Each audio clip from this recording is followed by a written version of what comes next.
Hi there, welcome to video number 8, looking at setting up my Cessna 172, the G530 version, using Axis and Ohs, using it in a slightly different way. I want to create templates for each of the different bits of avionics and the different hardware, mainly so that when I come to develop another aircraft, if it's got the same Garmin unit in, I can just drop the G530 template into that, and the autopilot template, whatever, and it just makes developing aircraft later on a bit quicker. And I also want to use the Microsoft input events more, because they work better with the animation on the screen, and also have built-in protection so that you can't change a variable into something that could cause problems. If you write your own scripts, you have to write protection in to make sure that, for instance, a variable can't go below 0 or below some kind of maximum high. So it makes it a bit more future-proof doing it that way.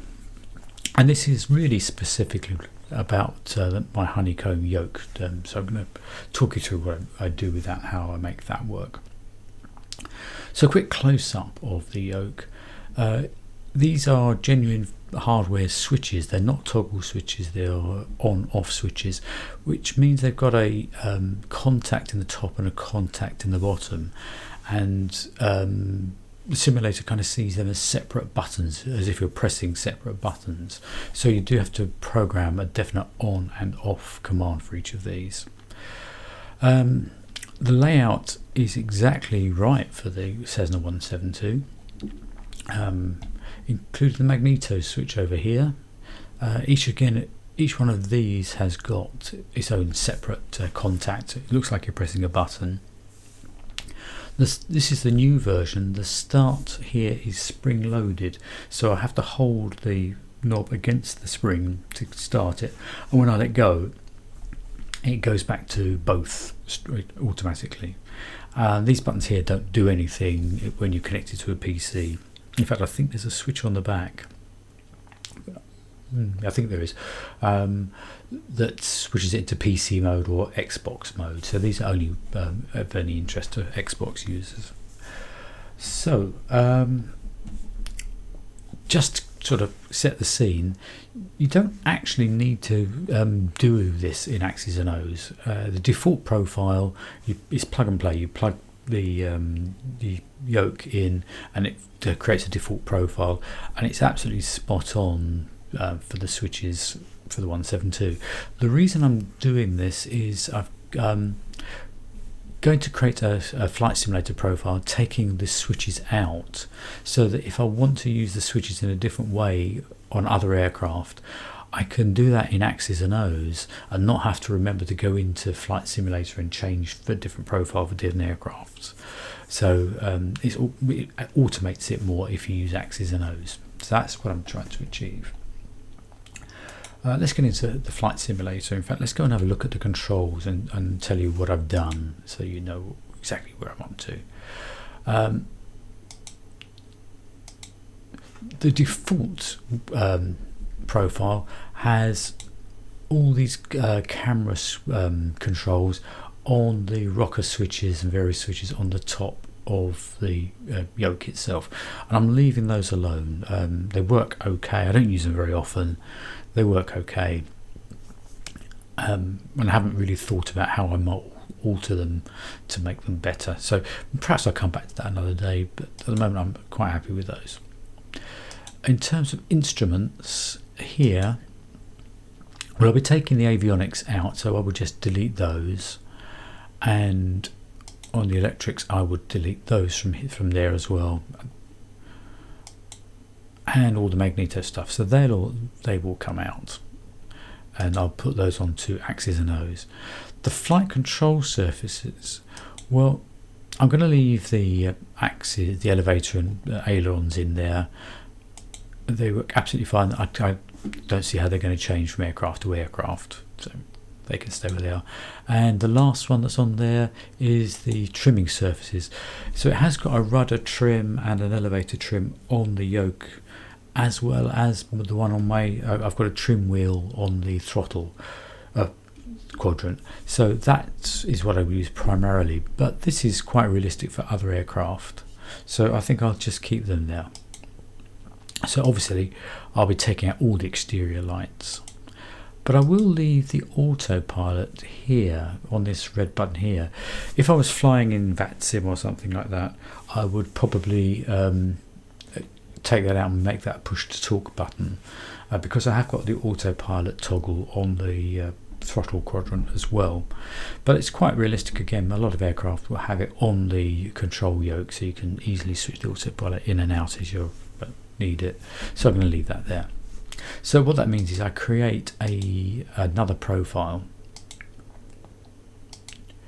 the alpha flight controls with no switches, and as I said, all the lights are taken out basically, and the battery master and the avionics are taken out, and that's about it really. So let's go back, not make any changes, and just resume the flight.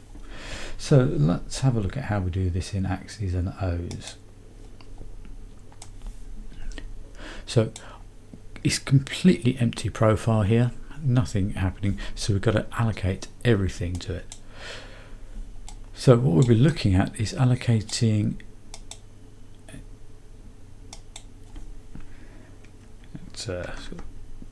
these switches here. We'll work our way across there, and they're in the same order on the 172 as they are on the actual Honeycomb yoke itself, so the left or right sequence works absolutely fine.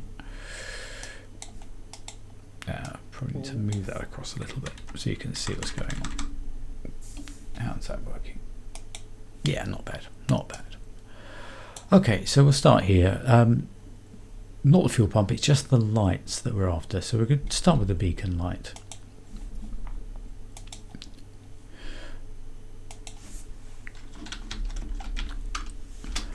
So in the events here, we want the beacon here, and if it's got a 1 here, that means switched on.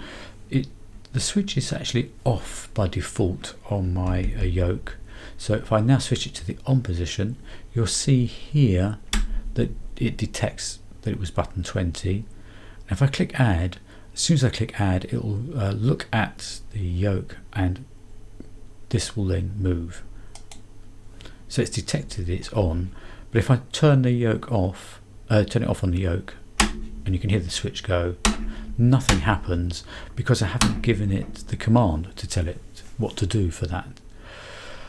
A quick way of doing it is to click on here and then duplicate it, and then edit this one. So I want that to be a 0 for off, and I'm going to switch the button into the off position physically, and you can see it's now detected it's button 21, and we click save, and the on off is working. Now one of the weird things is it doesn't tell you which is on and which is off, so I'm going to go and create a custom label. So this is the on one, so that will be beacon on, and save that one, and this one will be beacon off, and click save. So it's now telling me that it thinks it's an off mode,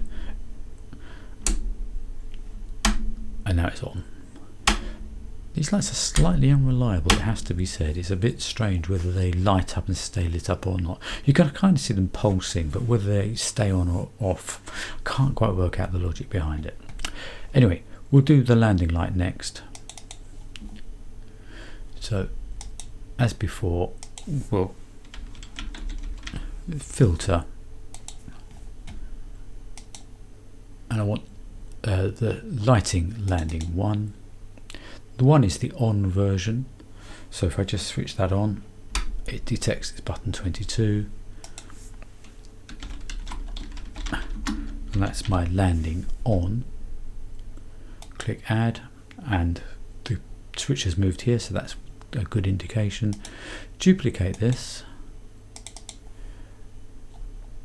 turn it off, physically turn it off, and edit the label and watch it move, and it worked. So taxi next.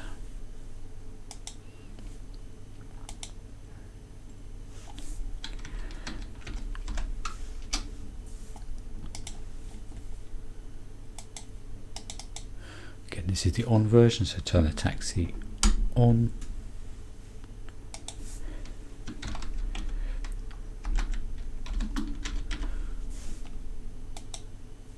And now duplicate that. I'm actually making this change by rolling the mouse, just pointing the mouse at it and using the wheel on the mouse to change that value.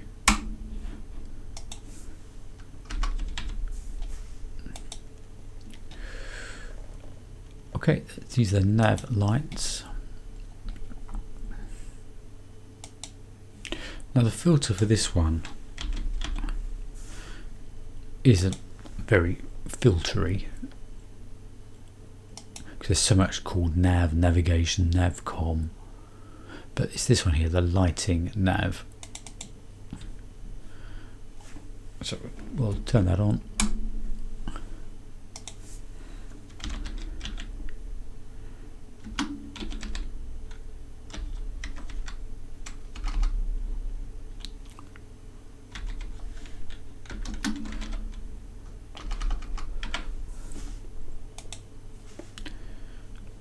So that's my nav lights on, and now we'll have the off version.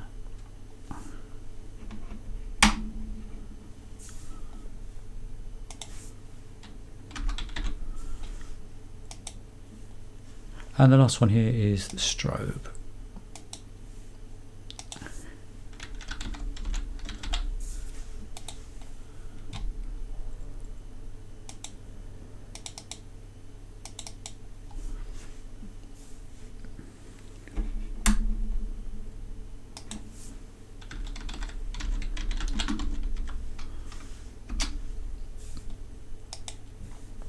And that's moved. So strobe on, duplicate that. Off version.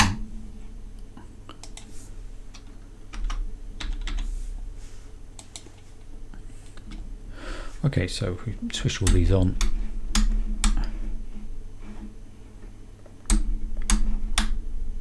Oh, the one that didn't work is the nav. What have I done there? Oh, I didn't duplicate it.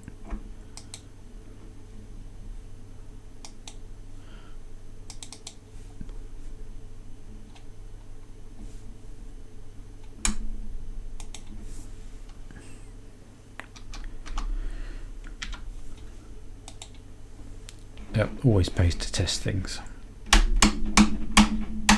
That's it, perfect. Okay, so now it's the battery and alternator masters.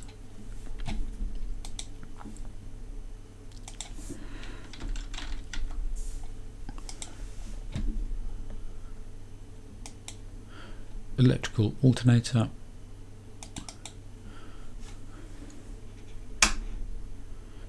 Let's detect that as button 12.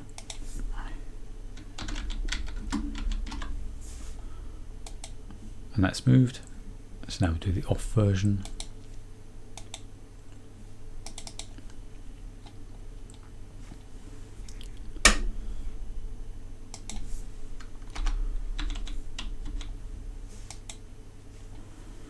And now the battery.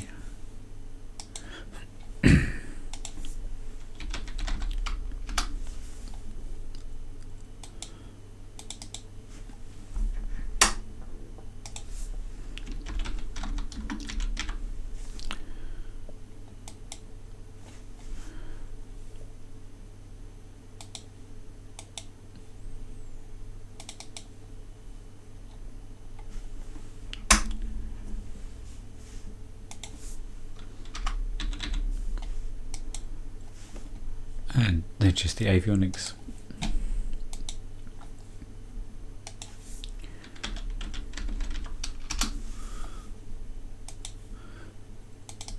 Bus 1.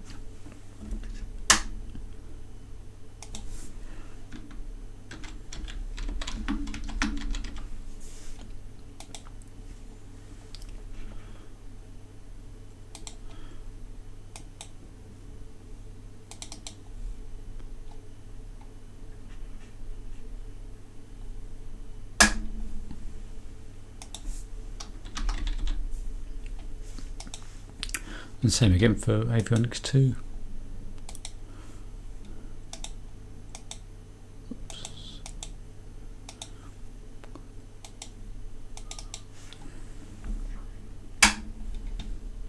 One of the things you've got to watch out for is if you've gone and done the custom label, this then stops detecting, so you need to click back into here. So this is the on version.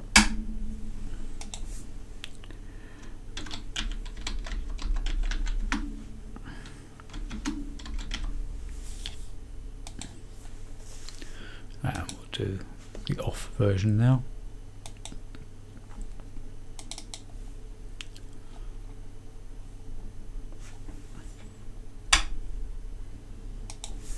If you work top to bottom, it's not a problem. It's if you dodge down here and then go back up, you'll find it causes problems.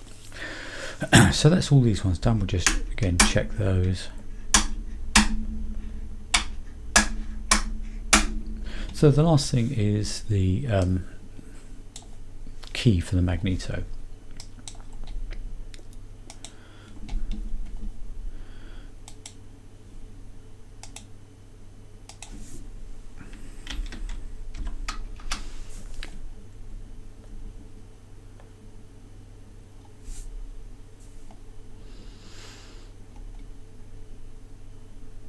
And I can't spell Magneto, that's where the problem is. Here we go. Okay, so this engine Magneto here actually has a number of values. 0 is the key in the off position, 1 is the key in the right, left is 3, 0, 1, 2, 3 is both, and 4 is the starter engaged. So that's how it works. Let's get this one working. This is for the off version. So if we do 0, what I need to do is switch it on and then off to make sure it's detected this button 30.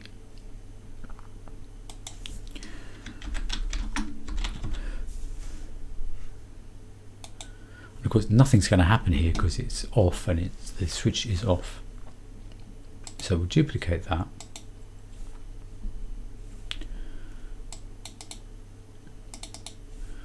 And set the value to 1. So this should be Magneto right. So I need to make sure I click back in here, turn that to the right, and that picks up 31. And you can see that that's moved. So now we'll duplicate that.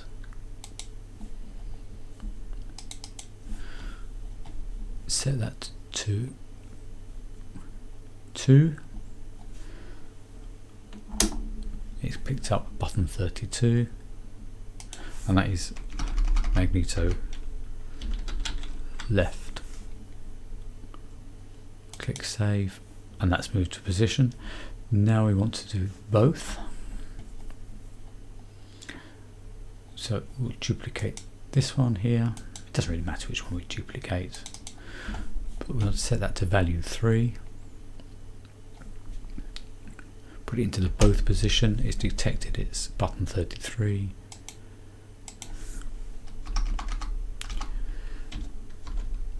So that's both. Now the last one I've got to be a bit careful with because it's got the spring pressure effect here. So I need to hold it in position as I save it. Otherwise it doesn't pick it up. So we'll get the both, duplicate that.